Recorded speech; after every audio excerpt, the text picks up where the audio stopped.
Hello, everybody. Welcome. I'm out for a walk under the starry sky. I have my own special constellation. Orion is the tail feathers of a huge two-headed bird in the sky. See if you can see it sometime. This is the time of year when it's apparent.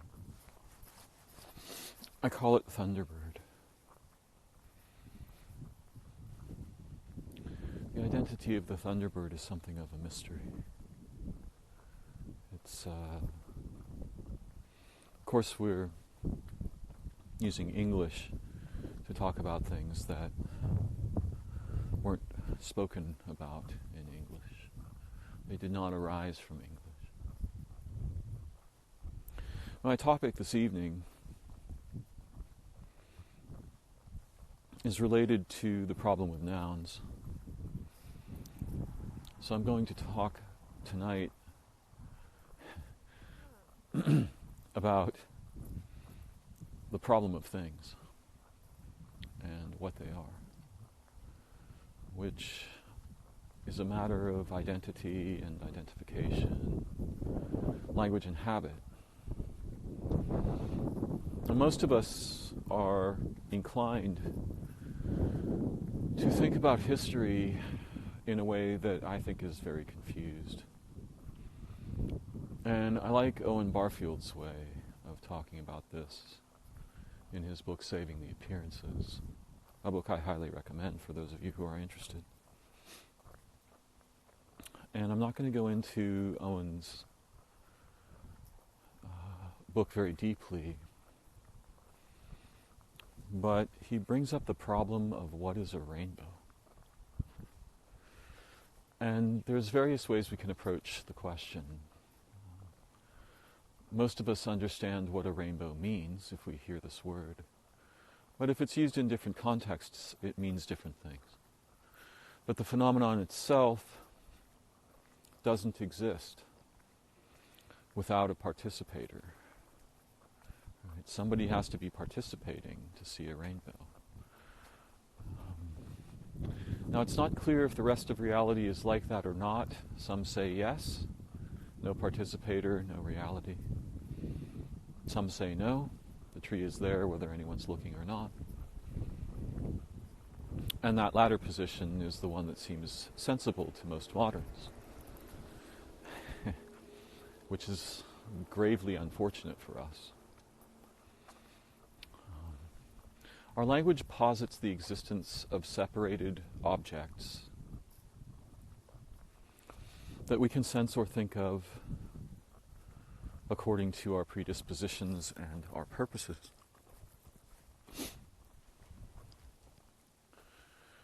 It's very unlikely that this is so. It's almost certain that at best that's a kind of cognitive delusion. And at worst, it's so incoherent that it can't even be wrong. But again, our habits and purposes inform how we cut the universe up into parts. And why we do that is fundamental to the result, meaning the purpose we have in mind when we begin making cuts from the everything to something determine the species of something that we end up with. This is a very peculiar property of human cognition, quite surprising to look at carefully. In fact, so surprising that understanding this deeply might not merely liberate us from the traps in which we've grown up and to which we've become accustomed. It could do far more than that. It might connect us back to our own origin in a way that is so astonishing that the world of separated objects and seeming individuals would disappear. And what would arise in its place is a way of awareness and participation so astonishing that it would obliterate the entirety of human religions. And all lexicons with them. Categories, classes, instances, sets and subsets. Now there's a somewhat natural but also somewhat artificial pragmatism to the way we are trained and become accustomed to thinking about things. But there are also lossy problems in our modernity. We've inherited a library of identities that has been stripped of its originary richness, depth, and interdependence, and produces in our minds a dead world of largely inanimate and or utilitarian values, identities, experience. It's weird that our language and the faculties that are involved in our representationally cognitive habits are so powerful that they can transform, and usually this transformation is one of denuding. They can wreck our experience of life and relation, hope and faith, possibility, opportunity, and reduce them to a weird kind of accounting ledger.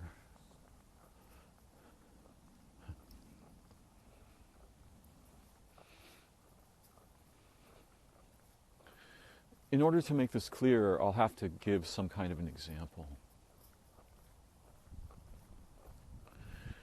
And before I do that, I'm going to go back and talk a little bit about history and the presumption that humans have lived in the same world, in the same way, essentially, throughout history. That cannot be true. One of the most important questions that I have chased is, if I had lived 50,000 years ago or 100,000 years ago, what would I have seen and imagined when I looked at the night sky? What would the sky have been to me? It definitely would not have been time-space filled with stars like our sun and planets. It must have been incredibly mysterious and at least as near to our time as 10,000 years ago or 5,000 years ago. Many people thought of it as an ocean, and that the earth was an island floating in a strange kind of meta water. Or at least this is something we've been taught to consider or think. Barfield argues that the nature of human awareness long ago was deeply informed by participation in the phenomenon of nature. And what does he mean by this? Well, we can get some idea from his analogy of the rainbow.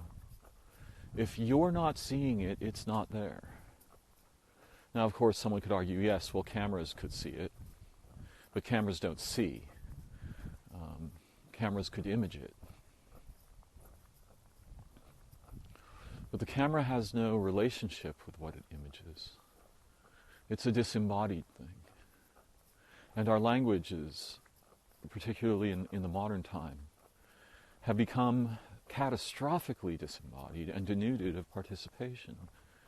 So that when someone sees a tree, whether or not they think of it as beautiful, they don't know what to do with it. What does it do? And we have scientific explanations and such. Well, it photosynthesizes, and it has root networks and mycological relationships and insectival relationships and avian relationships and mammalian relationships, and so on. If we're thinking somewhat clinically. But what if a tree is a radio? Or rather, what if a radio is less than a tree? What if a tree is 1,000 kinds of radios? Alive, a living transport, bringing something we are too modern to consider the existence of down from the sky and into the earth, and something else so profound that were we to discover it, science would be shattered up from the earth into the sky. And what if, rather than thinking this, we could have a direct experience of it together? And I argue that we can.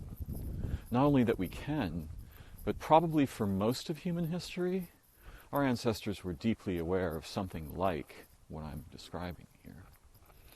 Now you can see how nearly no modern, very few moderns anyway, unless they belong to some exotic way of knowing, would have any idea like this. Never mind the experience of it. Though some people, under the influence of some moment of ecstatic liberation from their modern mind, perhaps produced by accident or intoxicant, maybe they've taken some dose of some kind of psychedelic. To these people, this kind of thing might not only become apparent, it might become imperative. It might be the most important thing they ever discovered. Now, I'm not claiming that I have this experience all the time, but after trying to understand more about what trees really are, outside of human knowledge systems and linguistic classifications, eventually I realized these are a physical instancing, a local physical instancing of a transcendental community. Now, I'm not asking you to believe what I say. In fact, that's not my important point. What I want to get back to is the lossy compression of identity over time, produced in part by religion and in part by science.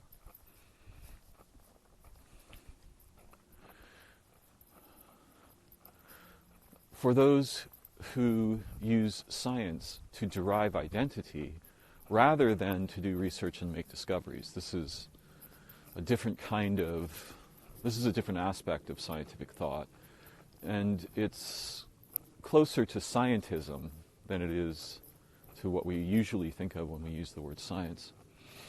And long ago, this idea had broader, richer, deeper, more dimensionalized, meaning having more dimensions to it than it does today, and included metaphysical speculations and experiences and so on.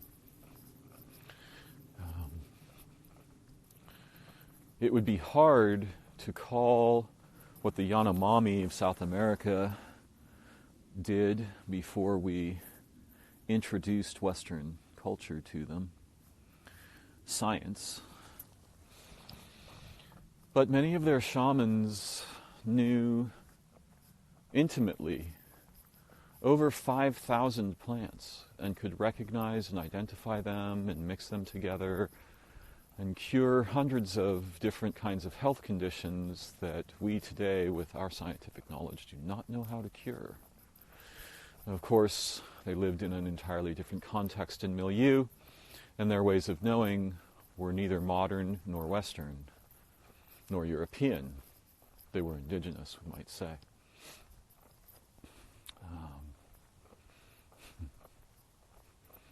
I remember the CEO of Shaman Pharmaceuticals, a company that went down to work with indigenous shamans in a purported attempt to preserve their ways of knowing, but also to find cures for diseases common in the West. And particularly they were interested in diabetes, which of course probably almost never occurs in Yanomami culture, or didn't. And this was where I learned. At one of his lectures I learned that, the things that I'm saying here.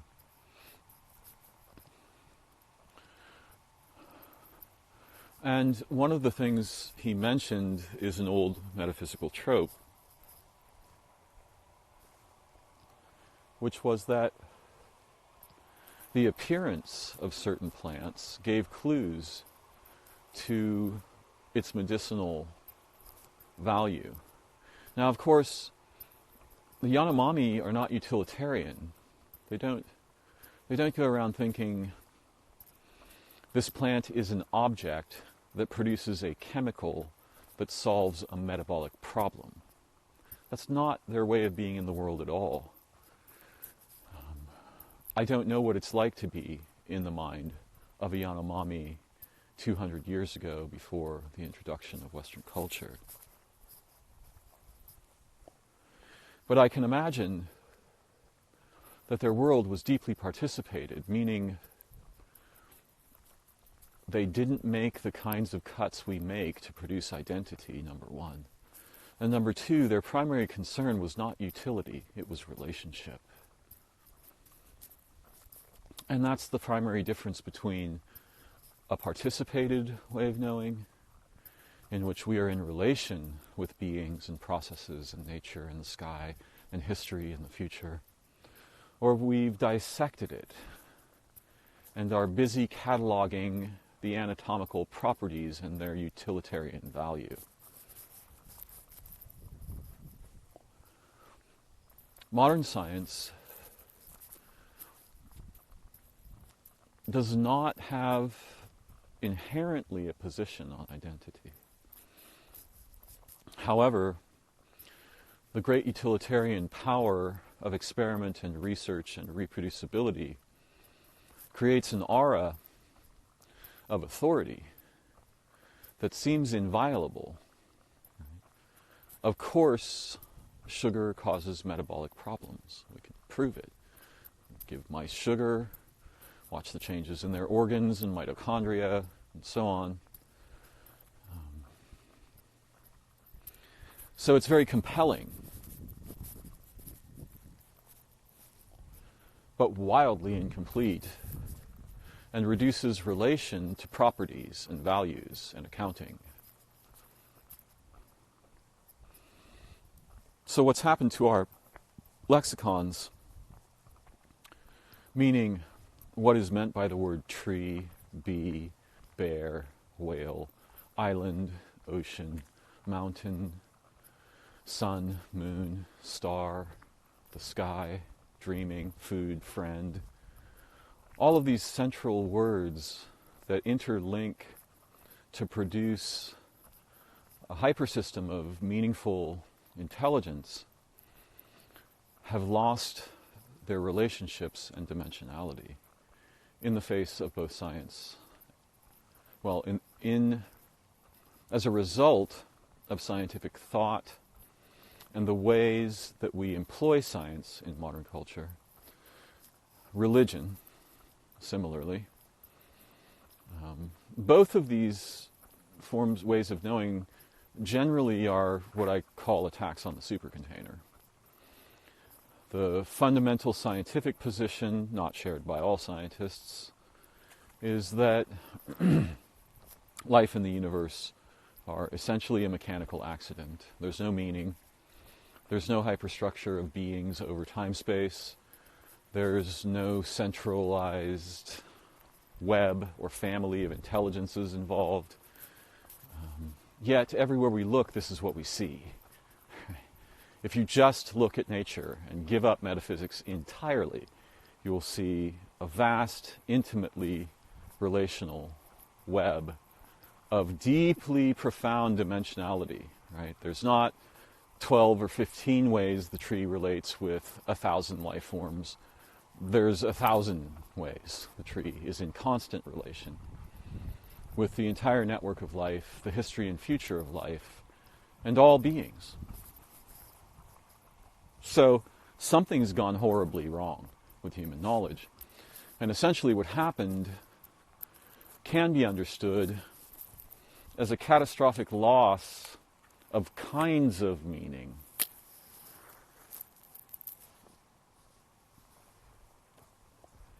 In primary terms like those I just listed. I remember once asking my father what the sun was. He said it's a giant nuclear explosion in space. Scientifically, not entirely inaccurate. In terms of intelligence and identity, woefully, terrifyingly flat. No dimensionality there. No relationship. Now if he had said, the mind with which you asked that question is a result of the sun, that would have been interesting. And not untrue. No sun, no minds around here. No language, no worries about the lossy compression of tokens over time. So part of my goal here is to reintroduce novelty, incompleteness, dimensionality, and participation to the way we think about ordinary situations like an ant walking across the sidewalk, or what we see when we turn our heads toward the night sky. One of the problems here is we don't, in thinking about identity, tend to include the mind that's doing the thinking. But that's the thing that uses the knife, that cuts the everything into something, selects the category, picks the lexicon, chooses the purposes for which we make the cuts that separate things so that we can say, that is a tree. Unfortunately, most of us, when we say that is a tree, once we've named it, we're done. That's the end of the process. Having determined its name, we are finished. There is no further work to be done. We don't believe, in general, that trees are mysterious, or that our ideas about trees are woefully incomplete, or that our modern ideas about trees are catastrophically crippling to the possibility of our awareness, intelligence, and relation with living beings in nature. But they are. In fact, what I'm capable of saying about this comprises a cascade of understatements, even though it sounds hyperbolic.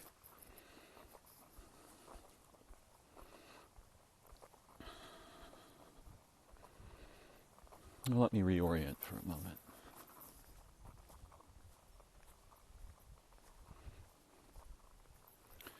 We live in a universe of interconnected layers of intelligent relation. Our language does not present this to us and presents an entirely different, bizarre, mostly impossible and dangerously narrow perspective. We keep hearing headlines, which are absurd. Headlines like, scientists discover corvids are extremely intelligent and can solve problems. Well, solving problems is a tiny portion of the nature of intelligence. That's the pinky on the hand of an entire being that our science has failed to even glimpse, let alone bring forth to our imagination and awareness. This weird game of dissecting things into their anatomical components and then determining the function of these components is a deadly game for intelligence. But it produces technologies. Unfortunately, it doesn't produce cultures capable of intelligently employing such technologies. So this game is the game that is most likely to end life on Earth. If we cannot begin to play a much more interesting and noble game than this. It's a vast undertaking to propose that we re-educate not merely the humans but their societies. Yet we must do this, even if we are only able to affect in our lifetime a very tiny cohort of humans. Even if we are only able to make a small impact on societies, though it is possible to attack the problem at its roots in such a way that by inserting new roots that are rich and diverse and contain incompleteness and dimensionality and relationship, we could become a different species. One of the bizarre features of our kind of animal is that we speciate cognitively according to language, right? Or in accord with language is probably a better way of putting it. So that what you get is a second layer of evolutionary development or deprivation, right? We can devolve, although that proposes that evolution is progress. Let's just say our kind of animal can make advances that destroy our potential as an intelligent organism, yet superficially appear, quote, advanced, unquote. Right? We know more than we used to know, therefore we're more intelligent now. But that particular slice of the possibilities of intelligence is deceptive. Because some kinds of knowledge make us dumber. Right? Gaining knowledge doesn't mean we become more intelligent. Advances in technology certainly don't result in more intelligent societies or humans. Yet. So, let's get back to the problem with things for a moment.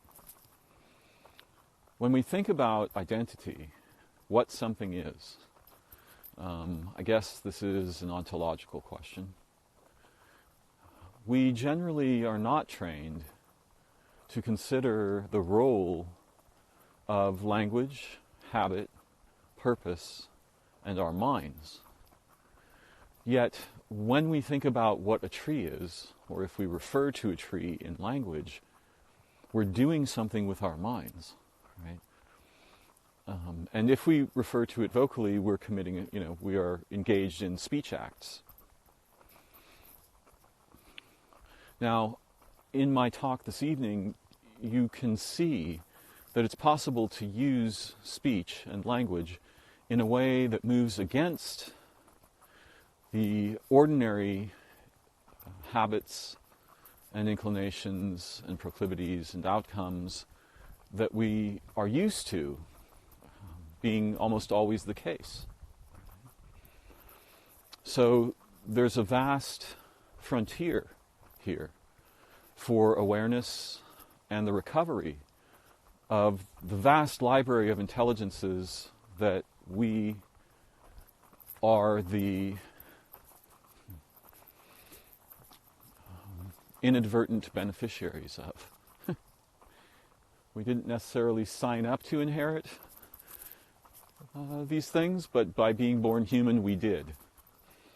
And as I've often said in many of my videos, most of the potentials and opportunities that we have as humans will be explicitly denied us by the contexts and situations and cultures in which we find ourselves growing up and interacting.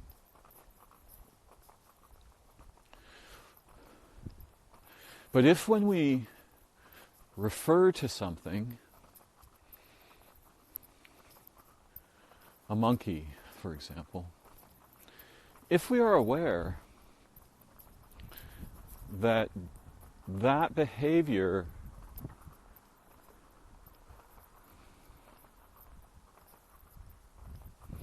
transforms the manifold of our awareness and attention by causing the mind to collapse down a ladder of cuts from the everything to something to an animal, to this form, to this category of animal, monkey. Of course, when I say monkey, there's not an actual monkey here, right? So we're also employing abstraction. I'm speaking abstractly about a possible monkey or a linguistic monkey, which is nothing like an actual monkey. It's just the token that we use to point at an actual monkey with no actual monkey there. There was a hilarious analogy the other night in a talk on Vedanta that I was listening to, or actually, was I listening? Yes, I was, with my son, in which the Swami who was giving the talk was talking about non-dualists versus dualists and the kind of arguments they engage in. And he gave the analogy of a man who's riding an elephant. And sometimes these men who ride elephants, they come together and they decide, for some reason, probably they're already half insane, let's have our elephants fight. Let's fight our elephants. But imagine that you come up against a man who's wildly out of his mind and says, let's fight our elephants, but he doesn't have an elephant. Right? And this is the kind of thing that happens in abstract language. We think we're talking about monkeys, we're actually talking about abstraction. Our minds are not engaged with monkeys, they're engaged with tokens. And if we cannot tell the difference, we become confused and think that the tokens represent actual beings, but they don't. There's no connection with the actual being, because there's no actual being there.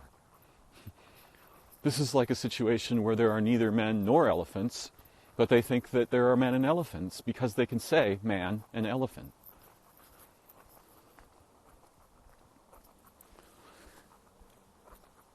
You can see the problem here, right? The incredible, seemingly advanced properties of language and the capacity to refer to things, beings, relationships, actions, situations, causes, effects, and so on, creates a layer in consciousness that is not real, but is profoundly compelling because you can test various claims in physical reality to determine whether or not they are true. Okay. This is a very limited form of truth, and that's the problem. Not only is it a limited form of truth, it's wildly incomplete, and has the common feature of being catastrophically narrow while appearing almost universally authoritative.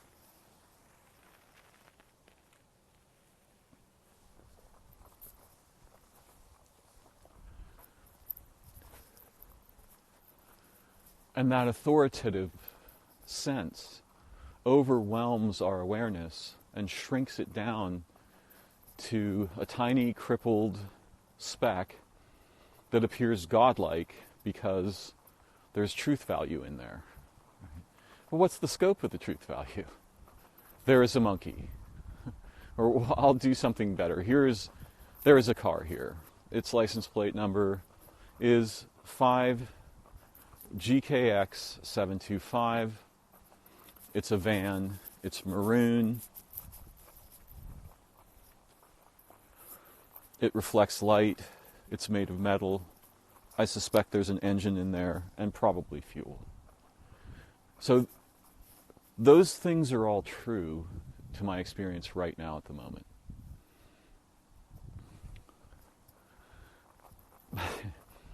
But all of that is merely a game with tokens. It doesn't help us understand the nature of identity or our mind's involvement in deriving identity in language from experience. That process of derivation is crucially important to understand, because unless you understand it, it overstands the mind. And the mind becomes very confident in its little games of assertion about identity, meaning, value, function, utility, danger, opportunity, and so on. And once that happens, we are trapped in a very minute portion of our natural capacities as beings, organisms, animals, and humans. So this is my concern. I often speak of using certain kinds of analogies or metaphors as toys. Language should be our toy, not our master. You wouldn't want to have the car drive you down the freeway. Imagine seeing, hundreds of thousands of humans carrying cars on their backs down the freeway. This is the problem with knowledge and language in our time. Knowledge and language are driving us. We are not playing with them. We are not using them to enhance and restore our capacities for intelligence as human beings and societies. Quite the opposite is happening. We are being compelled to an ever more reductive and confusing array of category errors and rhetorical errors, rhetorical fallacies.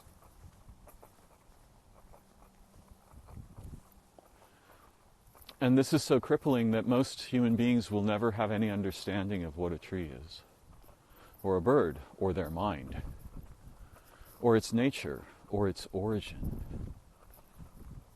And when I use these words like nature and origin, I mean something explosively transcendental and infinitely unencompassable. We could never catch up to it in language or categories.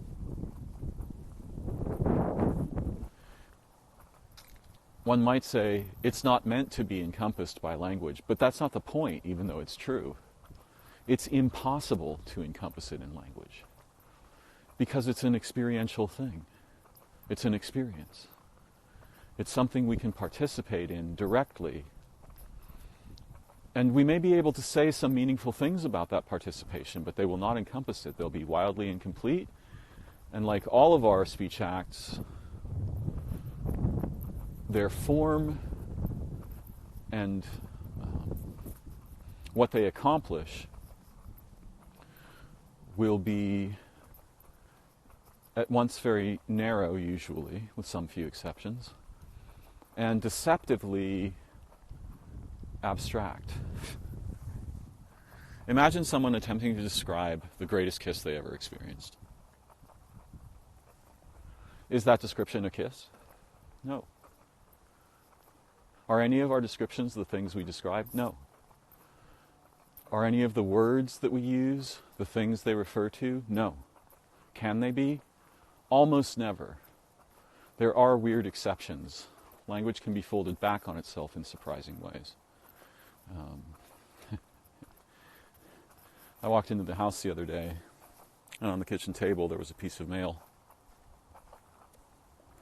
And printed on the back of this piece of paper was the statement, "This page intentionally left blank." And my son had written underneath it an arrow pointing to that statement, and under the arrow he wrote, "Someone fucked up." If the page was intentionally left blank, then why did they print that on it? And once they've printed that on it, the page is no longer blank. This is the kind of weird problem we can have with abstract language, and particularly with declarations. There's an astonishing and rich and deep irony in declarations. this is pointed at by the Russellian paradox. This statement is false. The solution to that paradox is that no statement shall, through self-reference or other means, raise itself to the order of a mind. Minds determine whether a statement is true or false. It's a limited kind of determination, but statements don't determine their own truth or falsehood. Minds do. So one of the things that I wanted to bring to light in this conversation, or perhaps we could call it an exploration, is that when we're deriving identity in thought or language, we need to realize, it's very useful to realize, that our minds are inextricably woven in to that. So that when we're referring to a tree or my foot or a pencil, we should notice that our awareness is engaged in a peculiar form of playing with itself and structuring itself to produce the process of derivation, formation of figures and tokens, description, declaration, and so on. So that anything we refer to must necessarily, in a sense, be our own mind referring to itself.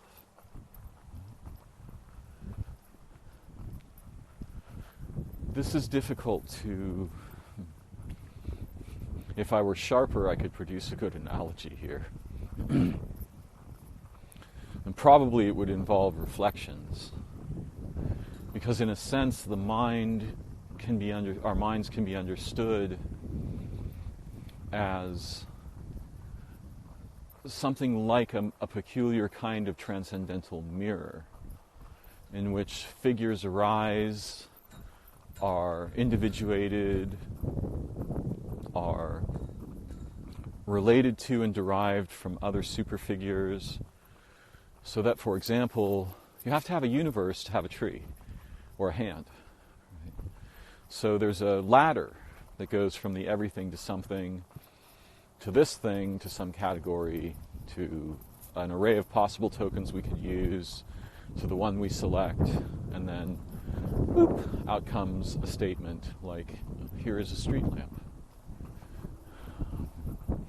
That tree is very important because as we travel down the tree, two things are happening. One, the categories and the instances that emerge from this process inherit properties from the first position, everything. And they also inherit properties from the modes of distinction we employ, the way we use the knife and the kinds of knives we use, the purposes for which we use them.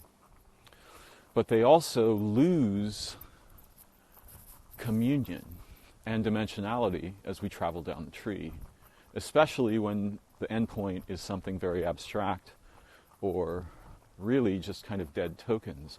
And I think this was impossible 10,000 years ago. There was almost no such thing as a dead token. A knife or even a tool like a hammer had vast metaphysical implications and might have even been understood as a god or some transcendental being embodied in this form. And we think we've advanced by getting rid of such superstitions, when in fact most of what's happened is that we've lost our minds. Right? We're left with a catalog of dead tokens, and more the world that humans produce and relate with resembles that catalog. And we can't survive that, neither can the earth. Our intelligences have no chance in a world like that. So when we think about a thing, we should include the everything in it, the vast, mysterious incompleteness the fundamentally transcendental nature of identity and our minds, the minds in which we infigure and with which we derive and make some use of the process of derivation in consciousness or in language together. And what are the good uses? Well, the good uses lead us back into intelligence, awareness, deep, rich participation in our lives and bodies and relationships and phenomenon. And nearly none of those are getting any airplay yet. Though every once in a while, someone like you or me comes along who is capable of sustaining such concerns, even within the overwhelming milieu of derivative, narrowing, and denuding of experience in language, thought, and consciousness. Now, I don't want to give the impression that science and religion have nothing to contribute. They're just incredibly dangerous.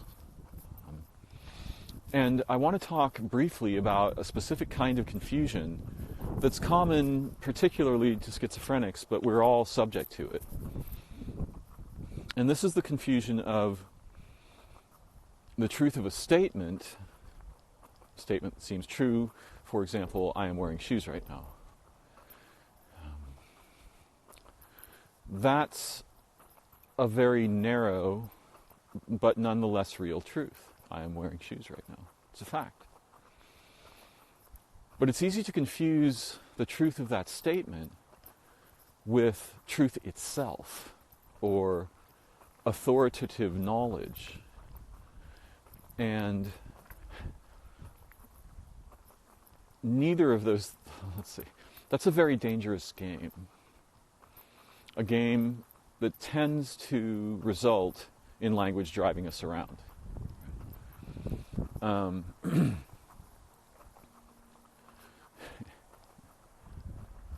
So one proposition is,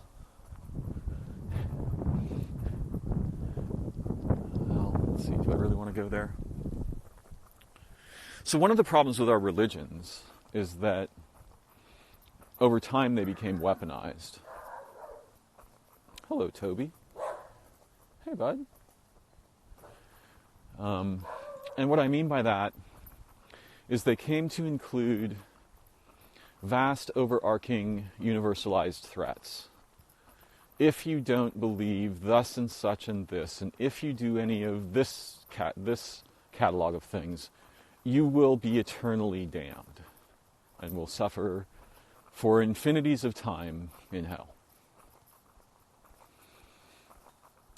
Fundamentally, this is a ridiculous idea.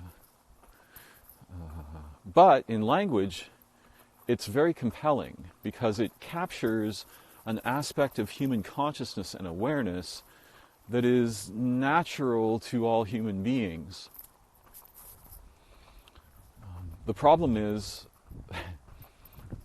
that in many religions, words and God get horribly mixed up so that effectively words become God, or God becomes words. And the bizarre incongruity of that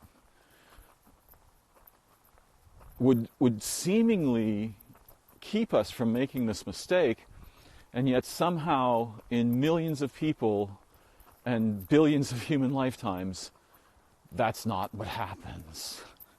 The other thing happens. Words become God, and God becomes words.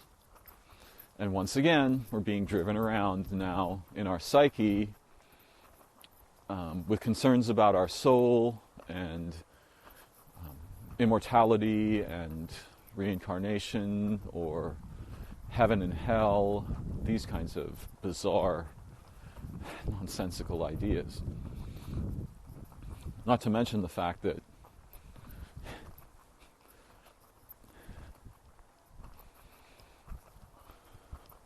the common ideas about what heaven and hell are seem like actually bizarre fairy tales. And seem both implausible and unlikely. Not to mention the idea of God as a judge, God as an accountant, standing up there with a book, or, delegating this task to angels of some kind, to keep track of every good and bad thing a human does, and then to add them all up at the end, and so on and so forth. This is an extremely disembodied, left hemispheric nightmare of God. Whatever God might be, it's exceptionally difficult for me to imagine that God is like that. And yet, like all human beings, or many human beings is probably a truer way of putting it, I am susceptible to narratives like that. There's an aspect of our psyche and our consciousness that is extremely vulnerable to this gambit, this kind of con game. And what I mean by it being captured by religions and them weaponizing is, if you can't convert people with beauty and ecstasy, and if you can't directly bring them into the presence of the divine, experientially and with their souls, then you bring weapons and you threaten them into conversion. And there's a long history of the relationship between this kind of activity and schizophrenia and schizophrenics. There's a lecture on this by Robert Sapolsky. You can look up schizophrenia and religion. His lectures on this topic are interesting, and schizophrenia is a topic I'm interested in. Also, its relationship to religion. Now, I've wandered far afield here. Let me see if I can recover my thread network.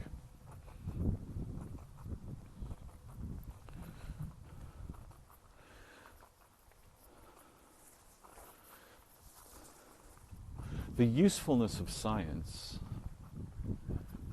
is limited by the intelligence of the societies that employ its findings.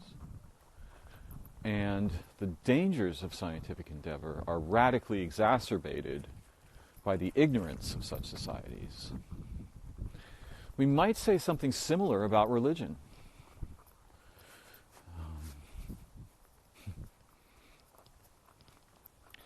Both of them, in effect, are attacks on the supercontainer. They're trying to tell us what everything is, does, and is for, and what the outcomes are.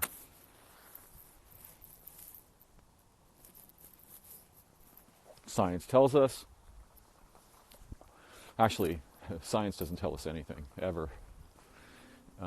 Specific researchers make truth claims backed by research and analysis. The rat in the supermarket of science is that research has to be interpreted just like language does.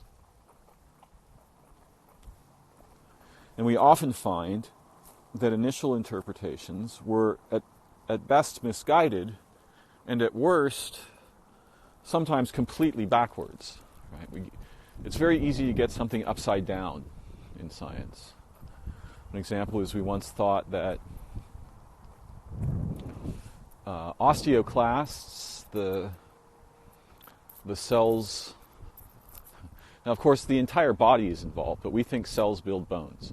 Well, it's true that the osteoclasts are involved in bone reconstruction.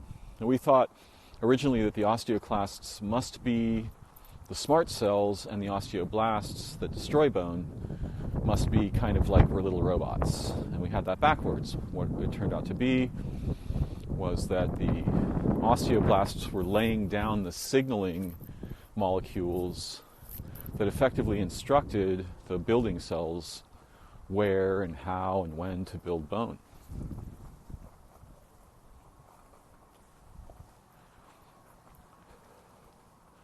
Apparently, religion never got anything backwards, because it doesn't go about correcting itself. It just goes about reiterating and doubling down and re-weaponizing its previous declarations.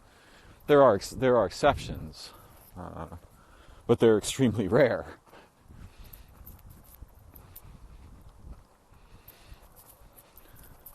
The nature of time, space, and the universe, birth and death, light and time, minds, consciousness, and awareness, is ours to explore and develop. The derivative declarations and models we are given by human societies are catastrophically incomplete, where they are not overtly wrong. And part of the problem is that the nature of time, space, and minds, and light, and all of these things, it's not representational. When we use representational thought to engage with it, with questions and research and so on, it isn't that we can't make progress, but we're going in the wrong direction. We were born to fly in 1,000 dimensions, and we live our lives crawling in 4. And these dimensions are relational, and they're filled with other intelligences.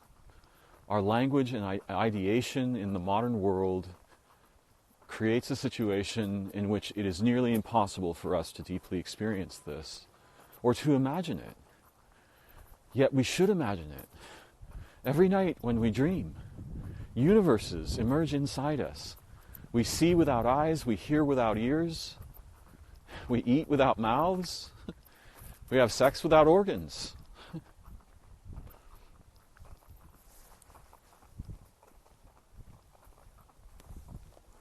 What is a mind that it can invent universes inside us while we are sleeping?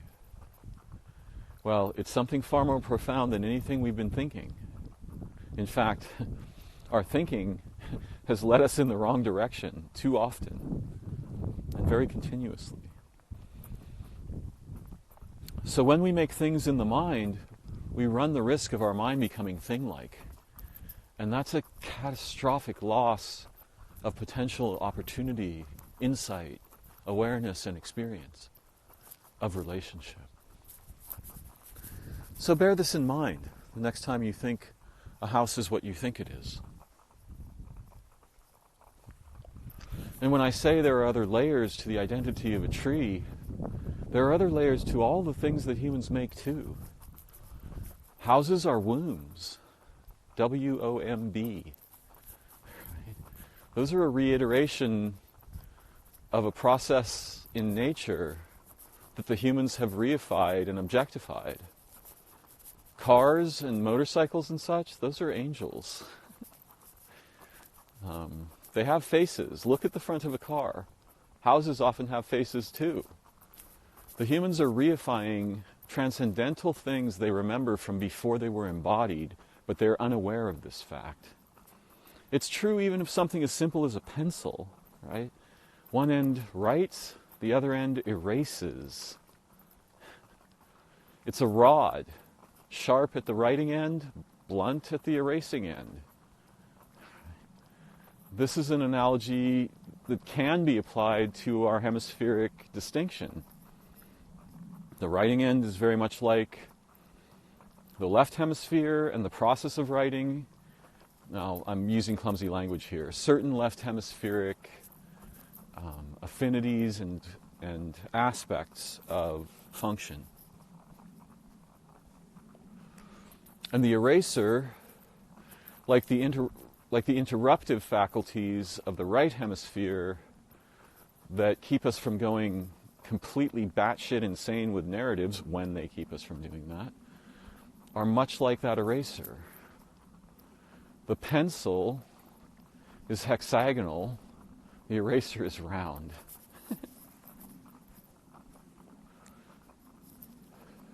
The sharpened tip is round and conical to a point.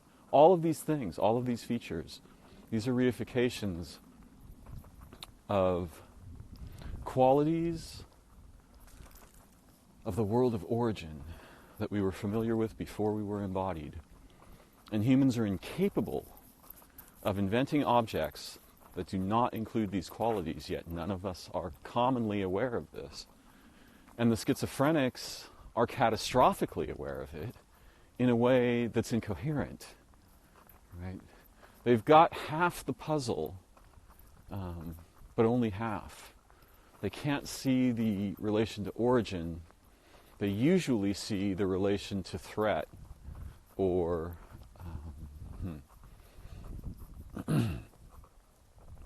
well, one might say their affinity network is damaged. So that myriad affinities breed in their awareness, and which ones breed are often the ones that are most threatening. So their threat sentinel gets overwhelmed and starts just producing mad correspondences everywhere. I've enjoyed this time together, as I often do. I'm grateful to those of you who listen to my recordings, and especially to you who share or comment on them. And I look forward to continuing our journey of exploration sometime soon. Thank you for joining me. Bye-bye for now.